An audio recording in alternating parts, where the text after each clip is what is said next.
जिसे क्या बोलते हैं, कॉस्मॉस ईयर कहते हैं, जिसे कॉस्मॉस ईयर यानी कि ब्रह्मांड वर्ष कहा जाता है। क्या बोलते हैं बच्चों, जिसे ब्रह्मांड वर्ष कहते हैं, कॉस्मॉस ईयर।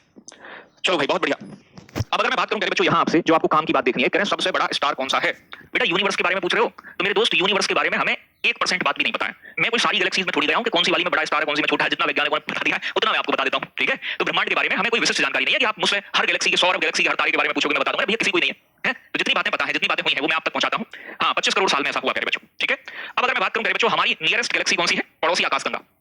हमारी पड़ोसी पड़ोसन आकाशगंगा, पड़ोसी गैलेक्सी कौन सी है, हमारी पड़ोसी गैलेक्सी कौन सी है, नजदीकी आकाशगंगा, तो इसका नाम है एंड्रोमेडा।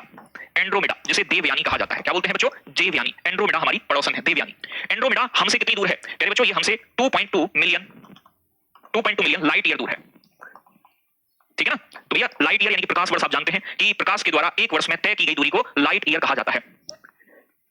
बात समझ में आ रही है थोड़ी सी। तो एंड्रोमेडा को देवयानी कहते हैं। सर हम इतनी देर से देवमानी लिख रहे हैं, देवमानी। हाँ बेटा ये देवमानी मैंने कहा लिखा है, मैं तो देवयानी लिखा होगा ना, एंड्रोमेडा देवयानी, ठीक है। बात क्लियर, एंड्रोमेडा जैसे कहते हैं, तो ये हमारी पड़ोसन है। तो यहाँ आपने समझा बात को। अच्छा मुझे एक चीज बताओ, ब्रह्मांड की सबसे बड़ी गैलेक्सी कौन सी है, ब्रह्मांड की सबसे बड़ी गैलेक्सी कौन बच्चा बताएगा, सबसे बड़ी गैलेक्सी कौन सी है, सबसे बड़ी आकाशगंगा कौन सी है, किसी का आंसर आएगा। सर कैसे पता चला इसके बारे में, देवयानी। बेटा सपना आया था एक दिन एक वैज्ञानिक को, हमारी जो पड़ोस में रहती है वो देवयानी रहती है, तो उन्होंने हमें बताया कान में, तो फिर हमने आपको बता दिया। सूरज बता रहे हैं सर। बच्चों मैं क्या पूछ रहा हूं, ब्रह्मांड की सबसे बड़ी गैलेक्सी पूछ रहा हूं, तो बच्चों ध्यान रखना है, उसका नाम क्या है, विल्मन फर्स्ट, विल्मन वन, ये सबसे बड़ी गैलेक्सी है, सबसे बड़ी गैलेक्सी हमारे पूरे यूनिवर्स की, विल्मन फर्स्ट, याद रखना है, ये सबसे बड़ी, जिसमें सबसे ज्यादा तारे हैं। चलो बहुत बढ़िया। अब जो आकाशगंगाओं का ग्रुप होता है उसे सुपर क्लस्टर कहा जाता है, ठीक है ना। तो आकाशगंगाओं का गैलेक्सीज का जो ग्रुप है, group of galaxies is called super cluster.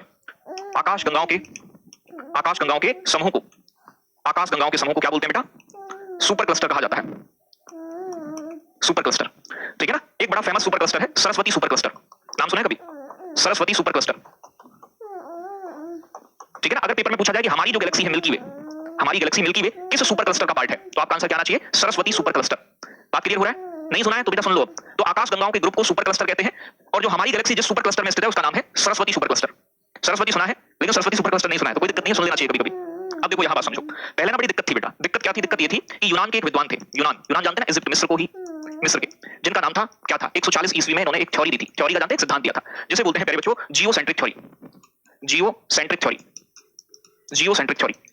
यानी कि आप जानते हैं, हमें ये बात भी बहुत बाद में जाके पता चली कि वास्तव में पृथ्वी सूर्य के चारों चक्कर लगाती है। तो जियोसेंट्रिक थ्योरी को बोलते हैं पृथ्वी केंद्रित सिद्धांत, पृथ्वी केंद्रीय सिद्धांत, यानी कि पृथ्वी केंद्रीय। पहले मानना था कि पृथ्वी तो केंद्र में है, यहां अर्थ, और पृथ्वी के चारों ओर सूरज सन चक्कर लगाता है, ये अवधारणा थी पहले, ठीक है। इसे बोलते हैं जियोसेंट्रिक। तो भैया ये जो है सूरज चक्कर लगा रहा है सिद्धांत गलत था, लेकिन ये दिया किसने था, तो बच्चों ये दिया था जियोसेंट्रिक थ्योरी क्लॉडियस टॉल्मी ने, क्लॉडियस टॉल्मी द्वारा दी गई, क्लॉडियस टॉल्मी द्वारा दिया गया सिद्धांत, लेकिन ये गलत था, बाद में इसे गलत प्रूफ कर दिया गया। तो 1543 में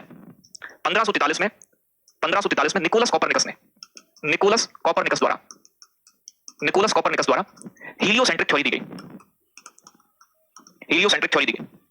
इसे बोलते हैं सूर्य केंद्रित सिद्धांत, सूर्य केंद्रित सिद्धांत। इन्होंने बताया कि भैया ऐसा है, पृथ्वी केंद्र में नहीं है, केंद्र में तो सूरज है, सूरज ज्यादा है केंद्र में, सन, और सूरज के चारों ओर सभी ग्रह उपग्रह और हमारी पृथ्वी चक्कर काटती है। तो ये बात किसने बताई थी, निकोलस कॉपरनिकस द्वारा दी गई बात समझ में आ रहा है। तो आपसे पेपर में पूछे हीलियोसेंट्रिक थ्योरी किसके द्वारा दी गई, तो आपका आंसर क्या आएगा, निकोलस कॉपरनिकस ने सूर्य केंद्रित सिद्धांत दिया था, ठीक है। चलो बहुत बढ़िया, तो यहां तक बात क्लियर हो जाती है। अब बात करते हैं प्यारे बच्चों, देखो हमारी गैलेक्सी के अंदर, जो हमारी गैलेक्सी है, इसमें बहुत सारे स्टार हैं, उन स्टारों का अपना एक सिस्टम होता है। सिस्टम का मतलब उनके आसपास कुछ सेलेस्टियल बॉडी, सेलेस्टियल बॉडी का मतलब आकाशीय पिंड चक्कर काटते हैं, घूमते फिरते हैं। तो प्यारे बच्चों ध्यान से समझना है कि जो आपके ये बहुत सारे स्टार है ना गैलेक्सी के अंदर, बहुत सारे अनगिनत अरबों की संख्या में स्टार है, इनका अपना एक सिस्टम होता है।